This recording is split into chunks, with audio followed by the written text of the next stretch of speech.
नमस्कार, राम गुलाम online class में आपका स्वागत है।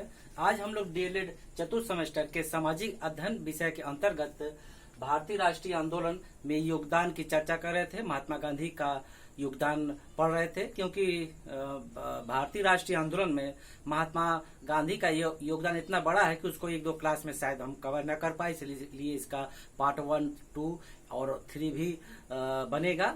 और इसके पहले वाले क्लास में हम लोगों ने पढ़ा था रॉलेट एक्ट के बारे में, जलियांवाला बाग के बारे में, खेड़ा आंदोलन आदि।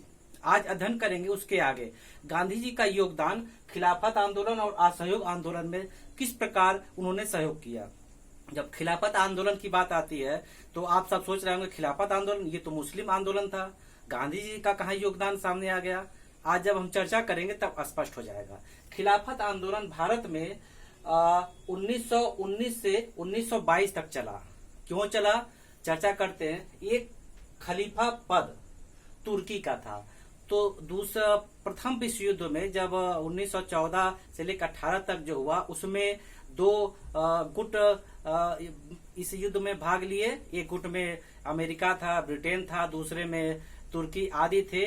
तो तुर्की जिस गुट में था उसकी पराजय होती है और जिस गुट में इंग्लैंड था उसकी विजय होती है। अब जान ही रहे हैं, जो देश हार जाता है तो उस पर मनमाना संधि लगाते हैं, अत्याचार करते हैं, इस प्रकार का व्यवहार करते हैं कि लंबे समय तक वो बढ़ ना पाए। तो जो खलीफा पद था उसको सभी मुस्लिम अपना धर्मगुरु मानते थे। उसके नाम से अपना जो भी धार्मिक आदेश होता था मानते करते थे। उनको ये लगा कि उनके खलीफा यानी उनके धर्मगुरु पर अंग्रेजों ने अत्याचार किया एवं उनके पद को छीन लिया, उनके प्रभुत्व को छीन लिया। इसलिए सारे मुस्लिम लोग एकत्र होकर के इस बात की मांग कर रहे थे, प्रयास कर रहे थे कि उनका खोया हुआ पद मिले। और ये बात आते आते भारत तक भी आई। जब भारत में आई तो भारत के जो मुस्लिम संप्रदाय के लोग थे जो उनको अपना धर्मगुरु मानते थे, उन्होंने कहा कि अरे भाई वो तुर्की बहुत दूर है और हम यहाँ पर हम क्या कर पाएंगे। लेकिन उनसे ये कहा गया कि आप जहां पर है वहीं पर अंग्रेजों का विरोध करिए और विरोध के लिए जो भी हो, जिस प्रकार से हो, जब दबाव हर तरफ से पड़ेगा तो वो कुछ इस बारे में सोचेंगे। तो इसी बात को लेकर के भारत में अली बंधु दो भाई थे, मोहम्मद अली और शौकत अली। मोहम्मद अली और शौकत अली ने भारत में खिलाफत आंदोलन चलाया और इसी आंदोलन में गांधी जी भी जुड़ते हैं। क्यों? क्योंकि भारत को आजाद करवाने के लिए महात्मा गांधी अंग्रेजों से लड़ रहे थे, जबकि खिलाफत आंदोलन भी अंग्रेजों के खिलाफ था। दो जो आंदोलन था खिलाफत और असहयोग आंदोलन, वो दोनों अलग अलग उद्देश्य को लेकर के हो रहे थे। इनका उद्देश्य था खिलाफत का कि उनके जो खलीफा पद है उनको पद दिया जाए, प्रभुत्व दिया जाए, अधिकार दिया जाए। और भारत में जो अंग्रेजों के खिलाफ आंदोलन था उसमें यह था कि भारत को आजाद करवा जाए। तो गांधी जी दूरदर्शी थे। उन्होंने सोचा कि भारत में हिंदू मुस्लिम एकता का ये विशेष अवसर है, एक महत्व की बात है कि वो इनका जब सहयोग करेंगे तो फिर आप इनका सहयोग लेंगे। तो इसलिए उन्होंने इसमें सहयोग देने का विचार बनाया एवं भारत में जो दोनों बंधु थे उन्होंने महात्मा गांधी से भी सहयोग मांगा, क्योंकि जानते उस समय महात्मा गांधी एक राष्ट्रीय स्तर का उनका एक व्यक्तित्व बन गया था कि एक आवाज पर हजारों लाख लोग आ जाते थे एवं उनके नाम पर या उनके एक आवाज पर कुछ भी करने को तैयार थे। तो उन्होंने अपने साथ गांधी जी को लिया और यहाँ तक लिया कि गांधी जी को खिलाफत कमेटी जो दिल्ली में बनती है उसमें गांधी जी को अध्यक्ष बनाया।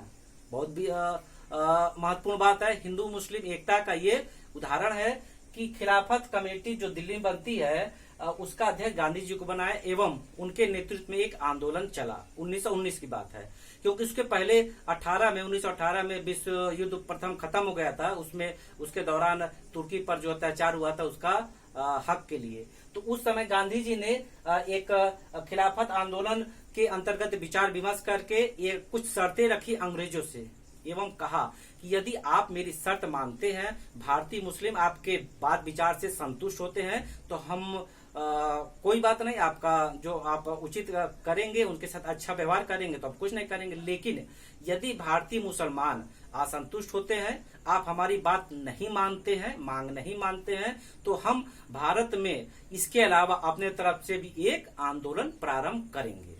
तो जो उन्होंने खिलाफत कमेटी की तरफ से मांगे रखी अंग्रेजों से, उसकी चर्चा कर लें।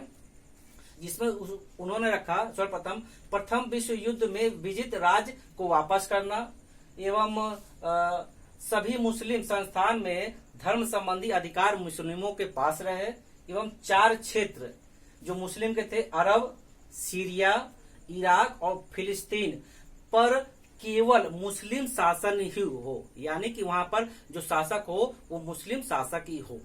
और उस समय एक ऑटोमन साम्राज्य चल रहा था। ऑटोमन साम्राज्य कोई एक देश नहीं है, एक बहुत बड़ा सा क्षेत्र है जिसके अंतर्गत अरब देश, तुर्की भी आता था, यूरोप भी आता था एवं अन्य मुस्लिम क्षेत्र आते थे। उसी में एक तुर्की था। कभी कभी आता है कि ऑटोमन साम्राज्य, तो चिंतित ना होइए कि बहुत बड़े क्षेत्र के अंतर्गत मुस्लिम बहुल क्षेत्र उसके अंतर्गत आता था। इन्होंने शर्त रखी कि सभी मुस्लिम संस्थान में धर्म संबंधी अधिकार मुस्लिमों को दिया जाए। जो जहां जहां मुस्लिम का आधिपत्य है, अंग्रेजों ने उसको अपने क्षेत्र में ले लिया गया, तो वहां पर अंग्रेजों को धार्मिक प्रकार से अधिकार दिया जाए कि अपने तरीके से जो भी वो धार्मिक क्रियाकलाप करना चाहे स्वतंत्र रहें। दूसरा, उन्होंने कहा कि प्रथम विश्व युद्ध में विजित क्षेत्र को वापस किया जाए और प्रथम विश्व युद्ध में जो तुर्की के आसपास या तुर्की के पास जो क्षेत्र था उस पर जो प्रथम विश्व युद्ध के दौरान विजित देश अधिकार कर लिए हैं उनको पुनः दिया जाए, यानी जो पहले प्रथम विश्व युद्ध के दौरान था उस क्षेत्र को पुनः दिया जाए। एवं जो तीसरी मांग थी, इन 4 देश अरब, सीरिया, इराक और फिलिस्तीन में मुस्लिम शासन का ही राज्य हो, कोई अन्य शासन ना आए। तो इस प्रकार इन्होंने मांग रखी और प्रस्तुत किया और कहा कि आप मानते हैं तो ठीक है, नहीं मानते हैं, आपके व्यवहार से भारतीय मुसलमान संतुष्ट होते हैं तो ठीक है, नहीं तो हम आपके विरुद्ध एक और आंदोलन करेंगे। और इस समय इन्होंने मुस्लिमों के साथ मिलकर के बहुत बड़ा इनका सहयोग किया, इस उद्देश्य से कि भारत के ये भी एक हमारे अंग है, नागरिक है। जब हम इनका सहयोग करेंगे तो हमारे राष्ट्रीय आंदोलन में ये भी सहयोग देंगे, जिससे जन आंदोलन और बढ़ेगा। और भारत के कुछ ऐसे नेता भी थे तो शायद इनकी बात पर इस विचार से संतुष्ट नहीं थे। आगे देखते हैं। अब इस प्रकार ये जो शर्त रखते हैं, अंग्रेज नहीं मानते हैं और ये मजबूर होकर के अगला आंदोलन करने के लिए प्रेरित होते हैं। अब इसके आगे जो चर्चा करेंगे, सविनय अवज्ञा आंदोलन की चर्चा करेंगे। इसके पहले कुछ हम बात बताना चाहेंगे कि इंडियन ओपिनियन एक समाचार पत्र है। इंडियन ओपिनियन 1903 में गांधी जी ने दक्षिण अफ्रीका में प्रारंभ किया। हम बताए थे बीच बीच में इससे संबंधित प्रश्न बताते जाएंगे। इंडियन ओपिनियन 1903 में दक्षिण अफ्रीका में प्रारंभ करने का श्रेय किसको जाता है? महात्मा गांधी को। एक और प्रश्न बता दें कि कांग्रेस के अध्यक्ष 1924 में कांग्रेस के अध्यक्ष 1924 में महात्मा गांधी बना जाते हैं। बिल ग्राम में, कहीं कहीं बिल ग्राम होता है, चिंतित मत होइएगा, वही है। अब इसके बाद जो अगला हेडिंग हम चर्चा करेंगे कि 1920 का आंदोलन।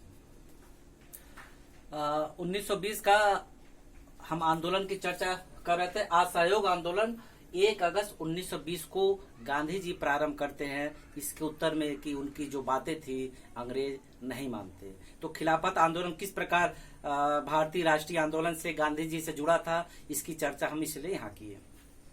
1 अगस्त 1920 को गांधी जी नागपुर अधिवेशन में इस आंदोलन की स्वीकृति लेकर आंदोलन प्रारंभ कर देते हैं। 1 अगस्त के ही दिन एक दुखद समाचार मिलता है। उस दिन तिलक, जो बाल गंगाधर तिलक के नाम से जाने जाते हैं, 1 अगस्त को उनका दुखद समाचार मिलता है कि उनका निधन हो गया है। दुख का लहर दौड़ जाता है, शोक की लहर, क्योंकि एक महान व्यक्तित्व हमारे भारतीय समाज ने, राष्ट्रीय आंदोलन ने खो दिया। लेकिन क्या किया जाए, शहीद को सशक्त नमन करते हुए कि उस दिन फिर एक विचार रखा गया कि तिलक फंड, अब तो जो होना था हो गया, शहीद हो गए, और उनके नाम से एक तिलक फंड की व्यवस्था की गई कि इसमें जो भी धनराशि आएगी उसकी आंदोलन में या आवश्यकतामंद लोगों में सहयोग के तौर पर किया जाएगा। तो उनका इतना अच्छा व्यक्तित्व था, इतना उनका विराट व्यक्तित्व था कि उनके नाम पर 1 लाख करोड़ एकत्र हुआ। कितनी बड़ी बात है। आज भी ये 1 लाख करोड़ 1 लाख नहीं, सॉरी माफ कीजिएगा, 1 करोड़ धन एकत्र होता है, जो आज भी एक बहुत बड़े राशि के रूप में जाना जाता है। साधारण व्यक्ति शायद इसको एकत्र ना कर पाए। तो जो 1 करोड़ एकत्र होता है वो फंड के रूप में होता है, जो आने वाले समय में वो किसी आवश्यकतामंद लोगों को खर्चा के रूप में देंगे। अगस्त, इसमें जो ये जो आंदोलन था ये प्रथम जन आंदोलन था। क्यों? क्योंकि इसके पहले जो भी आंदोलन हुआ था गांधी जी ने किया था वो क्षेत्रीय था, एक विशेष क्षेत्र को सहयोग इन्होंने लिया था। लेकिन ये जो आंदोलन था 1920 का असहयोग आंदोलन, वो एक भारत के सभी वर्गों ने इसमें पूर्ण सहयोग दिया। इसलिए प्रश्न भी बनता है कि प्रथम जन आंदोलन कौन सा था गांधी जी का? जन आंदोलन, जिसमें सभी लोगों ने भाग लिया, असहयोग आंदोलन। और इसके क्या कारण थे इसकी चर्चा कर ली जाए कि प्रथम विश्व युद्ध के बाद भारतीयों से सेवा लेने के बाद, अंग्रेज कहते प्रथम विश्व युद्ध के बाद 1918 को जब समाप्त हो गया, उसके पहले कि आप मेरा सहयोग कीजिए, हम जब युद्ध समाप्ति के बाद आपके स्वराज के बारे में, आपके मांग के बारे में विचार करेंगे। लेकिन 1918 के बाद ऐसा कुछ नहीं हुआ और उसके प्रति उत्तर में जो अंग्रेजों का विचार था वो सामने आ गया। किस रूप में आया? काला कानून, रॉलेट एक्ट के रूप में, जिसको काला कानून कहा जाता था कि बिना किसी पर आरोप हुए सिर्फ संदेह का आधार पर उसको बंदी बना लेना। और दूसरा था जलियांवाला बाग, वो भी 1919 में आया। ये फरवरी में आया काला कानून और ये अप्रैल में आया 1919 में। तब अंग्रेजों के अंदर नियत का पता चला कि अब वो क्या चाहते हैं, तो मजबूर होके गांधी जी ने कहा कि अब इनसे हमको मांग नहीं करना है, एक आंदोलन करना है सत्याग्रह के रूप में, सत्य और अहिंसा, जो उनका परम हथियार था।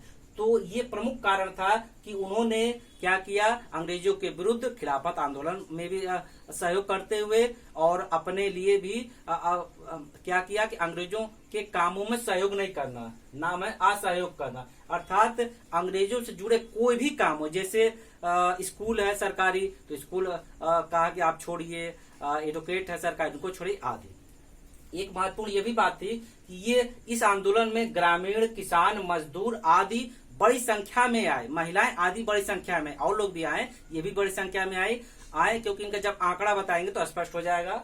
इनका 6 लाख मजदूर इस आंदोलन में आए। 1920 के आंदोलन में 6 लाख मजदूर आए और जब वो आए तो 70 लाख कार्य दिवस का नुकसान हुआ। 70 लाख, क्योंकि मजदूर जाते वर्किंग डे में काम करते तो नहीं गए तो ये नुकसान हुआ।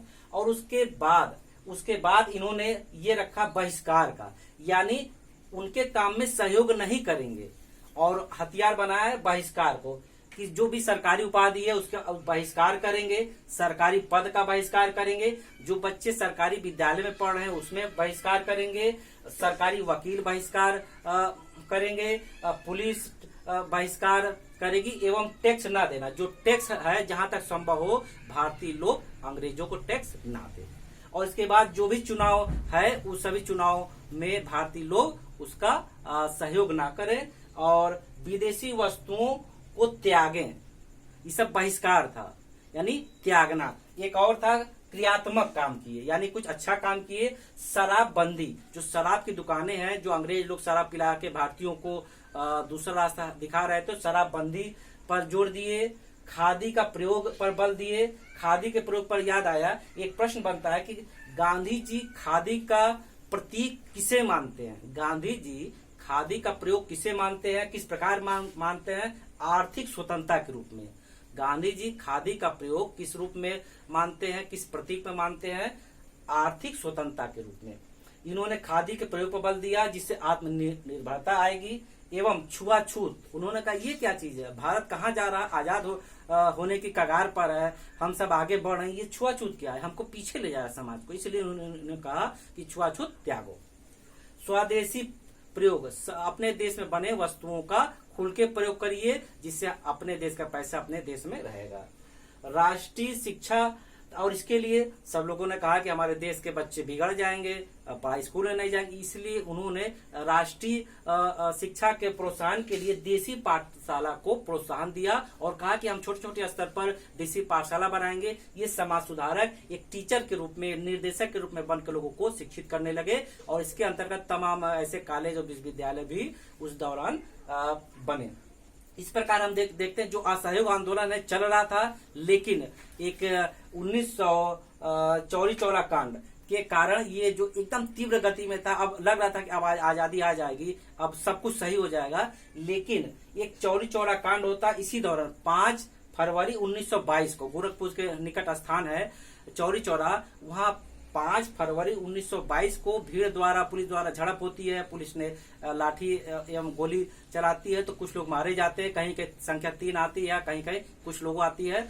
तो भीड़ उग्र हो जाती है, पुलिस में झड़प होती है, पुलिस भाग करके अपने थाने में जाती है। उस समय प्राचीन थाना होता है, जैसे छप्पर इत्यादि बना होता है, उसमें उग्र भीड़ उन थाने में बंद लोगों को, उन थानेदारों को और उनके सिपाहियों को, कुल 22 लोग रहते हैं, कुल 22 लोग, और कहीं कहीं मिलता है 21 पुलिस वाले, एक उनके मुखिया या सब इंस्पेक्टर, कुल 22 लोगों को बाहर से बंद करके आग लगा देते हैं और वो सब जल के मर जाते हैं। जब गांधी जी को पता चलता है उनके इस आंदोलन में हिंसा हो गई तो बड़ा दुख होता है, और इसी दुखी के साथ इस आंदोलन को 1922 में स्थगित कर देते हैं। और बहुत से कांग्रेसी नेता जो शायद इनके इस बात से संतुष्ट नहीं रहते हैं, और इसके बाद कुछ नेताओं ने भी अलग दल बना लेते हैं। इस प्रकार आज हम लोगों ने यह अध्ययन किया। फिर इसके बाद अध्ययन करेंगे प्रथम गोलमेज सम्मेलन और 1930 का नमक सत्याग्रह क्या था।